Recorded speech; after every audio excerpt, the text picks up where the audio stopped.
Hey y'all, come sit at the barn with me. At the table again tonight. I debated on, kind of contemplated, thought about sharing this one. But then something happened today at the park and it just kind of confirmed things for me. So, we've all heard it said in Proverbs 27 and 17, iron sharpens iron. So one man sharpens another.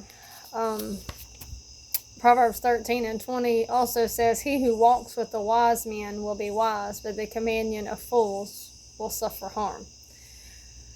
So, and I found those scriptures when I looked up circle of influence or your circle of blessing. And because that's kind of the thought process.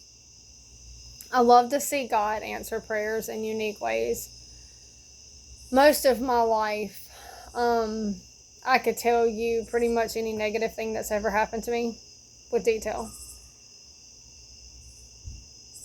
But right before I shared my testimony, and as I was thinking about my testimony, and there was an urgency in my spirit to share my testimony, even though I knew that my testimony wasn't complete or that I was at liberty or that God would allow me to speak different aspects of it. He kind of shortened it down. And I know that I will share it again, and I share pieces of it all the time, but in a service like I did that night, I'll do it again another day. But I was telling God, I was like, God, there are so many things that I just don't remember. I know my life was not all bad, and I really wanted to be able to see it from all sides. And you kind of pray things and you know God's going to answer them, but then you kind of get busy and life gets busy or whatever else. And so you don't think about the answer until the answer hits you in the face. Well, last Thursday, I was catching up on my Sabbath services. Shabbat Shalom, by the way. We are entering our rest, our Shabbat, and I love it. But I hadn't been able to get to service, so I had 2 weeks later, being last Thursday, not 2 days ago, but a week ago from Thursday, I was watching what was supposed to be a series on Judges, and man, I was gleaning a lot out of it. And by the end of the message, I'm not gonna lie, I kind of got distracted and I was fiddling with other stuff, and then all of a sudden I heard my teaching pastor break and everything in my world crashed. And I tuned in very quickly as to what he was saying, and that's when he laid down some devastating news that he was stepping down. And immediately I went selfish. I'm not gonna lie, I went into my flesh. I was like, God, you can't take this guy from me. I need his teaching, his wisdom, and he's not one of those that has all this knowledge. He's got a passion and love for the Lord that is just phenomenal. I'm a nerd. I've told y'all about that before. I'm a nerd. I tell people all the time I'm a nerd, and I love to learn. And I could get the Hebrew aspect, and I could get all these different pieces and pull these puzzles together, and it's just a deeper intimacy with the Lord. And as I'm sitting there and I'm crying and I'm praying and I'm like, God, because one, I don't like change either. And I'm like, God, what is this? What does this mean? And just got quiet before the Lord for a little bit. And I'm not going to guarantee I'm not going to get emotional now, because the Lord began to take me on a journey.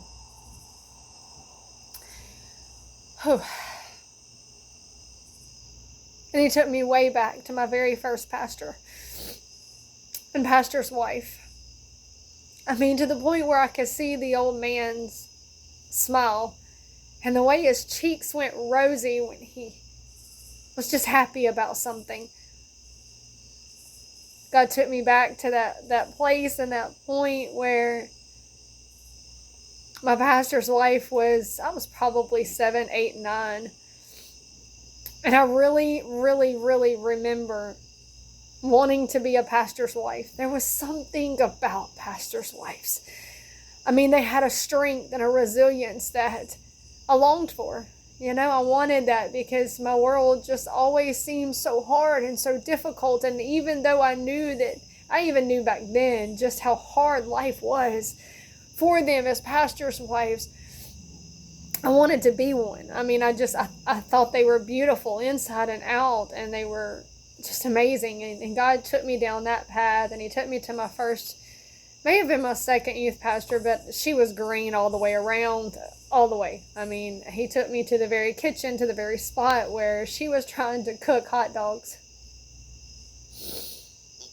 And she was dropping the hot dogs one by one into boiling water and squirming every time because she was getting popped. And I just kind of moved her out of the way, and I was like, let me show you how to do this. And she was the first woman that taught me what it was like to be feminine. And I kind of rejected it off because I wasn't feminine. I didn't understand it.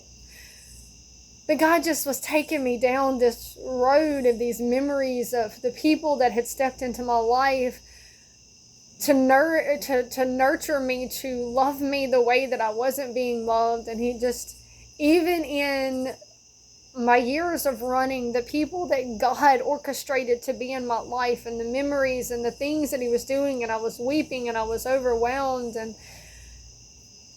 each of these people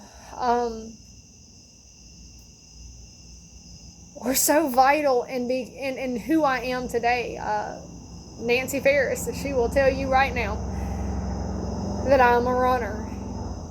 But she's been able to see me grow and wax and wane into who I am today.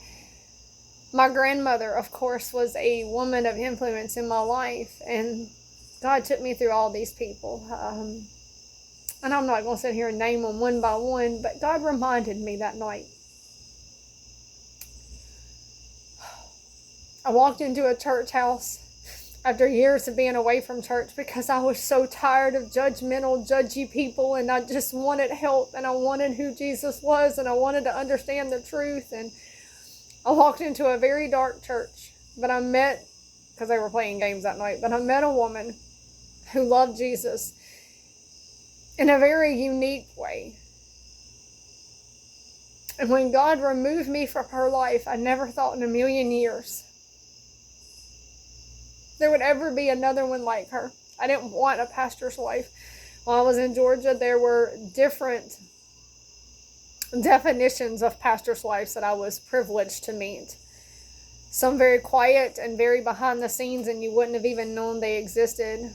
Some that stood behind their husbands very powerfully, very stoically, very respectfully.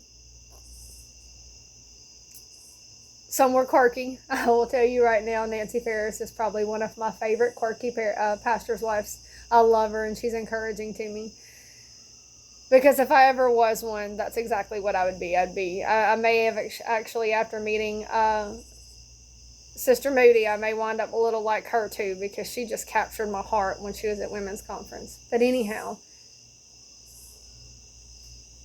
I never in a million years thought I'd have a pastor's wife like her again. And then I walked into the doors of Amazing Grace. And in the last year, God has rocked my world completely. And I didn't know that He could do exceedingly abundantly above, but that's what God says He does. And He gave me Joyce, Mama Joyce. And He took a heart not wanting to open up to another pastor's wife and just melting. And I find myself very defensive towards anybody that tries to come against her. And so, no, can I see right now what God is going to do? I'm excited, do not get me wrong, for my teaching pastor and his wife and his family and what God's fixing to do in their lives, because it's just got to be phenomenal, because He did not want to step down. And we have another amazing teaching pastor, and it's a lot to carry on his shoulders, but I know that he can carry it. But I know that there will be a day coming that what I think is a huge loss right now will be blessed exponentially, not just for me, for the church, in ways that we cannot comprehend or think or imagine. And so I think, and then today, My circle got even smaller. I was sitting there at the park with the kids because I wanted to take them on a field trip this morning, and I just couldn't. I got as far as Smackover, Arkansas, and I was struggling to keep driving. And Niecy's like, "Mama, you got to turn around." And I was like, "No, I promised y'all this." And anyhow, I wound up bringing them home and sleeping most of the morning. And I said, if I can just rest, maybe this headache will go away enough that I can get you to tumbling, and then I'll reward y'all with Caroli. It wasn't the same. But it was a God encounter. I'm going to tell you that it was a God encounter, because this woman gets out of the car with 2 of her grandbabies, and I knew her. And I was like, God, where do I know this face? And he began to show me, and he began to show me who she was. And I said, okay, God, give me the opportunity to confirm this information. And I just happened to look directly at her. We were all standing around because all the kids were all together. And she goes, I taught you, didn't I? I said, yes, ma'am. I said, I think so. And she said, I knew it. And she got chills. I mean, you could tell it was a God moment. And I got chills. I said, you know what? I said, I got to witness to the fact of how good my God is. I said, because of my past, I said, I don't remember a lot of the good growing up. And I said, when I seen your face, I knew it. She was one of those that invested in my love for teaching. All of my teachers in my elementary school. When I moved to George Welch, I was bullied like crazy, but my teachers, they loved me, and they invested in me, and they poured into me. And it was just one of those moments that God showed up and showed out. And so I've reflected on that circle of influence for a week now, just pondering the goodness of God, that He's allowed me to go down these memories, that I could remember that I wasn't alone, that He strategically placed people in my life. And then it had me thinking, God, have I done my job? Have I done what I was supposed to do? Am I influencing people that you place into my life? Am I giving them now, you know, I know for years that I put a bad taste in the people's mouths. You know, I think about my second ex-husband and how I literally just kind of nonchalantly threw God out and threw His name out. Like, God, let me do these things and act a fool. And he hated God for so long because of that. He was only going to church to appease me. But if this is the God that I serve, then He didn't want anything. And I know that I've done those things, but the more that I fall in love with Jesus, am I influencing other people around me? Am I doing my job? You know, and of course, in the middle of all of this, there's the Charlie Kirk thing, and he influenced people. And you go back to Billy Graham, and I study with the kids a lot of missionaries, and you know, and right now we're studying Lottie Moon. We just got through talking about Hudson Taylor and all of these influential people. Am I doing my job? Will I hit somebody's heart and mind 10, 20 years from now, and they go, you know, it was because of this that she did, and the obedience that she was. And will my children remember Jesus in me? Will people remember Jesus in me? And I guess I challenge the same thing to y'all tonight. And my rambling, y'all are always gracious if you actually make it to the end of these things, because I talk for so long. And, you know, some people do 3 and 4 minutes, and I look at it, mine are 15 to 20 minutes. But if it's the only long thing that you watch an entire week of all the scrolling, then I'm gracious, because I challenge you to ask the Lord to give you new perspective. Maybe it's not just in memories. For me, I wanted the memories. I was tired of the negative robbing me of everything, because my God is a God that is good, and I was raised in a family, a legacy of Christianity. So I know there was a lot more good than my pea brain wanted to remember. But God is faithful in answering prayers and hearing our prayers.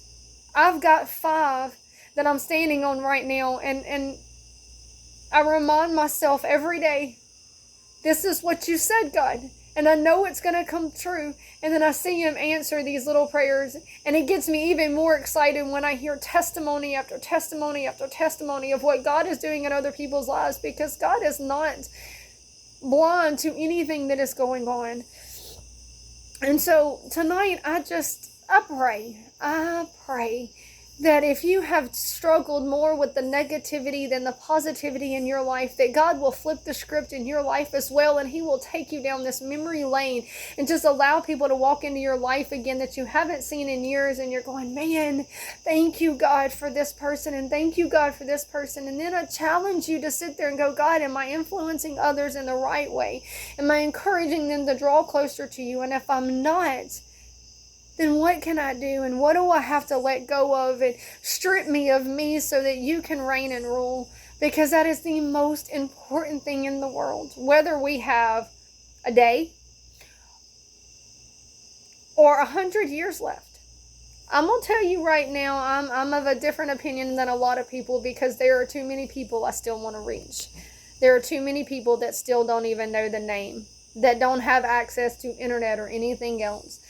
And I'm just, hold off, Jesus, because I still have people out there that are lost. And so whether we have 24 hours, I'm ready. But maybe somebody else that you wanted me to reach is not ready. And I have some work to do what you've asked me to do. We have work to do. And so I just challenge you. I know there's been a lot of challenges that have been going out, but there's people dead and alive that have influenced you. And who are you influencing? What can you change immediately in your heart to influence your own self to be more spitfired for Jesus? What can you change in your home?